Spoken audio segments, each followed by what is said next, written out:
നിങ്ങൾ hair colour ചെയ്യാൻ പോകുന്നവരാണോ, അല്ലെങ്കിൽ നിങ്ങൾ ഹെയർ കട്ട് ചെയ്യാൻ പോകുന്നവരാണോ, എങ്കിൽ നിങ്ങൾ ഇത് അറിഞ്ഞിരിക്കുക. ഇത് അറിഞ്ഞതിന് ശേഷം മാത്രം നിങ്ങൾ ഈ കാര്യങ്ങളൊക്കെ ചെയ്യുക. ഇപ്പോൾ സോഷ്യൽ മീഡിയയിൽ ഒരുപാട് വീഡിയോസ് കാര്യങ്ങൾ, അതായത് ഹെയർ റിലേറ്റഡ് ആയിട്ടുള്ള കളറിങ് കട്ടിങ് ഒരുപാട് വീഡിയോസ് കാര്യങ്ങൾ വരുന്നുണ്ട്. ഇതിൻ്റെയൊക്കെ അടിയിൽ ക്യാപ്ഷൻ വന്നത് ഓരോരോ ഹെയർ കട്ടിൻ്റെ നെയിം വെച്ചിട്ടാണ്.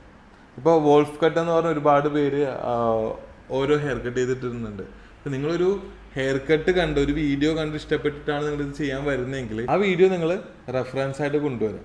കാരണം എന്ന് വെച്ച് കഴിഞ്ഞാൽ എല്ലാ സലൂൺസിലും ഓരോരോ പേരിട്ട് അവർ ഓരോരോ രീതിക്കാണ് ചെയ്യുന്നത്. ഇപ്പോൾ വോൾഫ് കട്ട് എന്ന് പറയുമ്പോഴത്തേക്കും കസ്റ്റമൈസ്ഡ് ആയിട്ട് കട്ട് ചെയ്യണവരുണ്ടാവും. ബാക്ക് പോർഷനിൽ ലെയർ ചെയ്ത് ലെങ്ത് കീപ്പ് ചെയ്ത് ഫ്രണ്ട് പോർഷൻ മാത്രം വോൾഫ് കട്ട് ചെയ്യണവരുണ്ടാവും. പക്ഷേ ആ ഒരു വീഡിയോയ്ക്ക് അവർ ഇരുന്നത് ചിലപ്പോൾ വോൾഫ് കട്ട് എന്ന് മാത്രമായിരിക്കാം. നിങ്ങളുടെ എക്സ്പെക്റ്റേഷൻ അതായിരിക്കാം. പക്ഷെ നിങ്ങളൊരു സലൂണിലേക്ക് വന്ന് വോൾഫ് കട്ട് വേണം എന്ന് പറയുമ്പോഴത്തേക്കും അവർ ചെയ്ത് തന്നത് വേറെ രീതിക്കായിരിക്കാം. അപ്പോൾ മെയിനായിട്ട് വേണ്ടത് എന്താ? കൺസൾട്ടേഷൻ. നിങ്ങളൊരു കാര്യം ചെയ്യുന്നതിന് മുമ്പ് കൺസൾട്ടേഷൻ പ്രോപ്പർ ആക്കുക. ഇപ്പോൾ ഈ പറഞ്ഞ പോലെ കളറിങ്ങിൻ്റെ തന്നെ, കളറിങ്ങിൽ നമുക്ക് 2 കാര്യങ്ങളുണ്ട്. ടെക്നിക്സ് വേണുണ്ട്.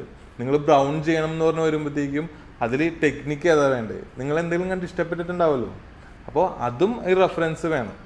നമ്മൾ കൺസൾട്ടേഷൻ പ്രോപ്പർ ആയതിനു ശേഷം മാത്രം ഒരു വർക്ക് നിങ്ങൾ ചെയ്യുക.